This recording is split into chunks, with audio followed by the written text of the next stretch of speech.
The presentation was called Audiology, to do with explaining the audiogram, a chart recording a child's hearing thresholds. Parents asked questions around that. I tried to help their understanding of what that graph means. The graph, along the top, big numbers, 125 to 8,000, and down the side, smaller numbers, 0 to 120. Whether children have enough residual hearing, enough hearing sensitivity over a wide range of frequencies within which all of the sounds of speech fall. So when we speak, we not only drive the vocal cords into vibration to produce vowel sounds and resonances and so on, but we also interrupt that with bursts of noise, such as ch, ch, sh, s, and so on, within the words. And it helps children, when they're learning to hear oral language, to segment syllables and words to meaningful units so they can understand what's being said. And they have to hear those sounds in order to hear those words clearly and to learn them, hear others speaking them, and to hear themselves speaking them. So in a hearing test, we're trying to find out where a child's hearing thresholds are, and are they sufficiently low? Is the sensitivity enough for that child to hear other people speaking to them and their own voices without the need for any assistance?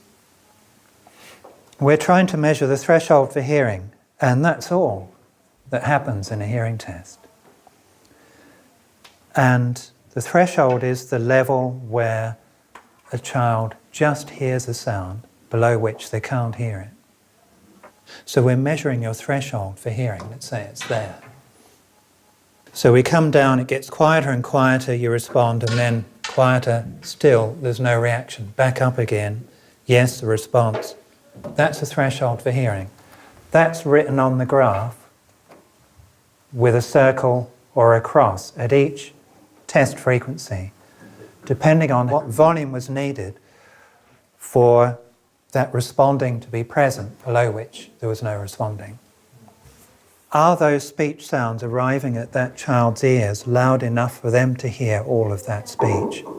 Or do we need to amplify those sounds arriving at the ears through an amplifying device?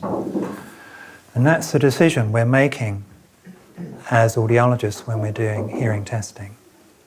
Audiology is it's an allied health profession that is concerned with the identification, diagnosis and non-medical treatment of hearing loss. My specialist area is cochlear implants, so it was really the message about what a cochlear implant can provide for their child and the process involved in being referred, assessed and provided with an implant. So we'll start with some fairly basic things first. So what is a cochlear implant? It's a surgically implanted device, so it does involve surgery. It provides auditory sensation, and effectively that's all it does. And it provides that through electrical stimulation. So a hearing aid and normal hearing, the mechanism is acoustic, whereas with a cochlear implant it's electrical. We provide someone with a cochlear implant to give them a speech signal that allows them to develop or maintain spoken language. And so that statement's highlighted in red because that's essentially the main point of this presentation.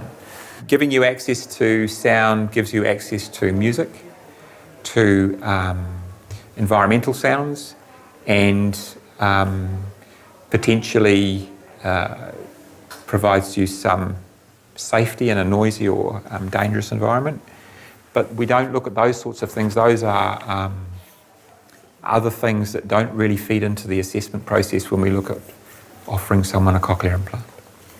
Clinically, why would we offer or recommend an implant for someone versus suggesting to someone that hearing aids are still appropriate? So we offer or provide or recommend cochlear implants for people whose hearing levels fall into the severe profound range.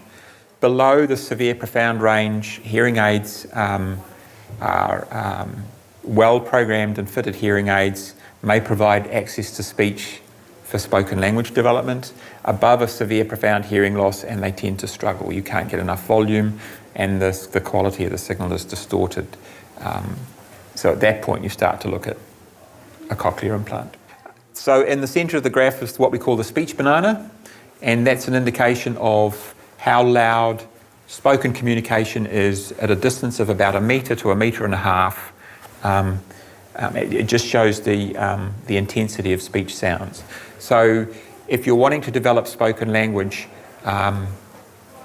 your hearing levels have to be above the speech banana so that all these sounds become audible. And if your hearing levels are below the speech banana, and if you're going to access spoken language, then you need something in the way of a hearing aid or a cochlear implant. So this is an example, this is a sample audiogram. So again, the circles and the crosses indicate which ear. The circles are the right ear, the crosses are the left. And again, there are marks by pitch and sound level.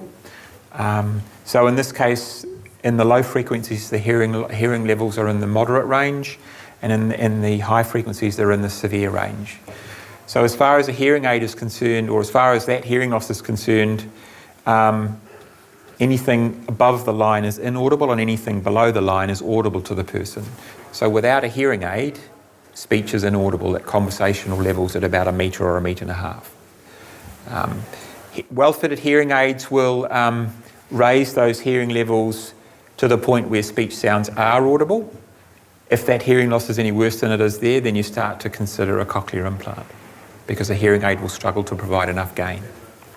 What I hope that people take away from the session is a little bit more awareness of cochlear implants. It's a specialist area, and sometimes it's a little bit mysterious for people, so it's just demystifying things. If we give the time to families, especially when they're being told that their child has hearing loss, not to feel guilty if they're not doing everything perfectly all the time, because there's general family life going on at the same time. So it's helping them feel that there are some things they can do and become more knowledgeable about over time, all in good time.